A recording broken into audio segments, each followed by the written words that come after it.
Bienvenue sur la chaîne Apprendre les caractères chinois. Cette vidéo sera sur le thème d'eau et de glace. Avant de commencer, un petit rappel. Les caractères chinois semblent très complexes de prime abord. En réalité, ils sont tous une combinaison d'éléments appelés radicaux. Je vous renvoie pour ça à la vidéo dédiée. Dans cette vidéo, nous allons nous concentrer sur deux d'entre eux qui se ressemblent beaucoup, Shui et Bing. Vous avez sous les yeux la carte mémoire de Shui, qui désigne l'eau et le concept de liquide. La forme du haut est à la fois le radical et le caractère qu'on utilise pour faire référence à l'eau. En bas à gauche, voici la version contractée qu'on appelle 3 gouttes d'eau en chinois. C'est vrai que ça rappelle des éclaboussures. Ce radical contracté est positionné sur la gauche d'un caractère. À droite, on a une variante ancienne de Shui qu'on retrouve en partie basse d'un caractère sous un autre radical. Notez bien la différence avec le radical du haut. 5 traits au lieu de 4 pour la version moderne. Cette autre flashcard fait référence à la glace. Attention, ici, les radicaux sont seulement en partie basse de la carte. Sur la gauche, le radical Bing compte seulement 2 gouttes.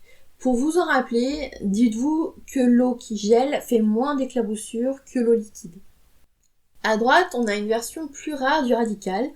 On a toujours ces 2 gouttes d'eau, mais cette fois-ci elles sont couchées comme écrasées par le radical du dessus. En effet, cette variante se retrouve en partie basse de caractère.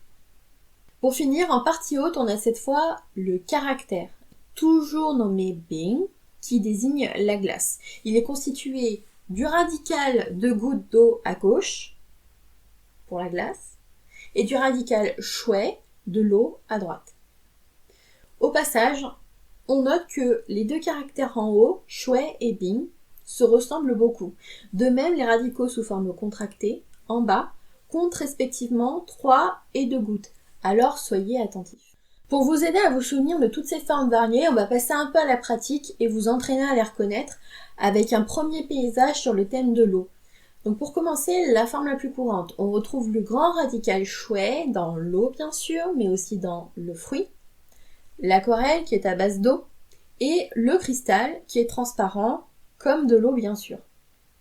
On croise aussi très souvent le radical contracté, vertical.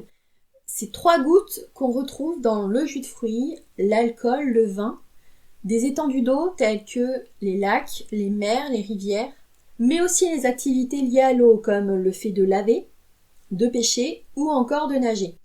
Des phénomènes tels que la vapeur et les bulles sont liés à l'eau et au liquide, et bien sûr, que serait la vie sans eau? Enfin, la forme ancienne de Shui est présente dans les mots paisible, peinture ou encore la couleur verte. Quittons ce monde verdoyant pour rejoindre à présent l'austère banquise. Rappelez-vous, on retrouve l'idée de glace dans 2 radicaux formant chacun 2 gouttes d'eau. Commençons par le plus courant, le radical vertical, Bing, qu'on positionne sur la gauche des caractères. C'est le cas de l'adjectif gelé, du verbe gelé, de la stalactite, de l'adjectif frais, mais aussi de tous les mots contenant le caractère Bing, comme dans igloo, banquise ou encore iceberg, qui signifie littéralement la montagne de glace. Des noms de films bien connus comme La Reine des Neiges ou L'Âge de glace contiennent bien sûr le caractère Bing. Et plus rarement, on voit apparaître l'autre radical désignant la glace sous forme de 2 gouttes mais couchées cette fois. C'est le cas des caractères froids, comme ici sur la gauche, ou hiver à droite, qui forment d'ailleurs une fois réunis l'expression Handong qui désigne le climat hivernal. À présent, je vous invite à vous entraîner à écrire ces radicaux. Vous verrez qu'ainsi, à l'avenir, vous apprendrez à écrire bien plus facilement vos caractères. Dans notre système alphabétique, lorsque vous connaissez les lettres qui composent un mot, vous n'avez pas à vous entraîner pour savoir l'écrire ou le reconnaître. Et bien c'est pareil ici, si vous connaissez bien les radicaux, la façon de les écrire, les caractères ne seront plus qu'une combinaison à apprendre et pas une suite de traits sans aucun sens, bien plus difficile à retenir. Soyez donc vigilants et respectez autant que possible l'ordre et le sens des traits lorsque vous apprenez à les tracer.